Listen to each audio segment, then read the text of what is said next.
आप लोग आराम से बात करिए, भैया आ गए हैं, सब कुछ होगा, सुनवाई होगा।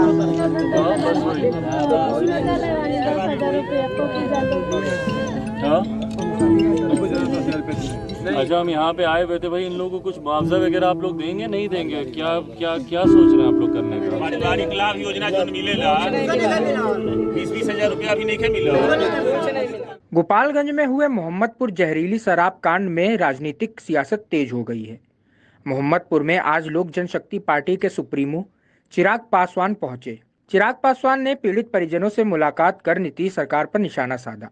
चिराग पासवान ने कहा, मुख्यमंत्री नीतीश कुमार कहते हैं कि जो शराब पिया वही दोषी है। बताइए कि ये जहरीली शराब आई कहां से? पहले उन दोषियों पर कार्रवाई होनी चाहिए जिनकी वजह से जहरीली शराब कांड हुई। चिराग ने कहा कि नीतीश सरकार को शराबबंदी कानून को धरातल पर उतारना होगा। जिस तरह से शराब की बिक्री हो रही है, होम डिलीवरी की जा रही है, इसकी रोकथाम की जिम्मेदारी सरकार और उनके प्रशासन की है। एक भी ऐसे अधिकारी पर कार्रवाई नहीं हुई जिनकी वजह से जहरीली शराब कांड हुई है। भाई, मुख्यमंत्री नीतीश कुमार कहते हैं कि जो शराब पिया वही दोषी है। भाई, आप बताइए कि ये शराब आई कहां से? पहले उन दोषियों पे आप कार्रवाई कीजिएगा कि उम्र भर सिर्फ जो बेगुनाह हैं उन्हीं को आप दोष देते रहिएगा? पहली बार तो आपने शराबबंदी कानून आपने लागू करवाया, उसको धरातल पर तो उतारिए।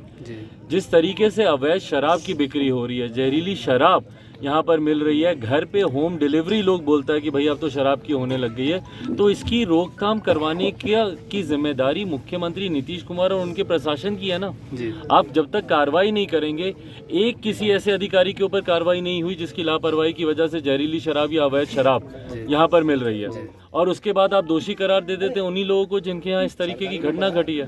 भाई, ये छोटे। चिराग पासवान ने सरकार से मांग करते हुए कहा कि कम से कम 25 लाख रुपए का मुआवजा और मृतक के परिवार के एक सदस्य को सरकारी नौकरी देनी चाहिए। चिराग पासवान ने कहा कि सरकार की लापरवाही की वजह से जान गई है। शराबबंदी कानून पूरी तरह से लागू रहता तो आज परिवार का सदस्य जीवित रहता। चिराग पासवान ने कहा कि पीड़ित परिजनों को अब तक कल्याण योजना के माध्यम से कोई भी मुआवजा नहीं मिला है। स्थानीय बीडीओ से फोन पर बात कर पीड़ित परिजनों से मिलने वाली सहायता राशि और विधवा पेंशन देने की मांग की है।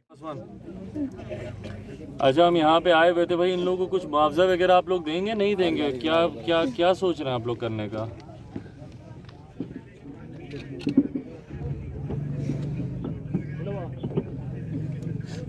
नहीं, पर जैसे लोग, जैसे मजदूर लोग थे, उसका कुछ यहाँ पे जो परिवार की जो बूढ़ी महिलाएं हैं उनको अभी तक उनको वृद्धा पेंशन नहीं मिल रहा है। कम से कम इतना तो करवा दीजिए भाई, जो इन लोगों का हक है उतना तो कम से कम इनको दिलवाना शुरू कीजिए। आप आए हैं बीडीओ साहब, आप आए हैं परिवार वालों से मिले हैं नहीं मिले हैं? नहीं तो एक बार फिर से आ जाइए, परिवार में जितनी बूढ़ी महिलाएं हैं उनको देखिए कि उनको पेंशन वेंशन मिल रहा है कि नहीं मिल रहा है। जो मजदूरी का काम कर रहे थे उसके आधार पर क्या पेंशन हो सकती है, जो पारिवारिक लाभ है उसके माध्यम से क्या आप लोग करवा सकते हैं? ये दोनों तीनों चीजें तो कम से कम करवा दीजिए ना पहले।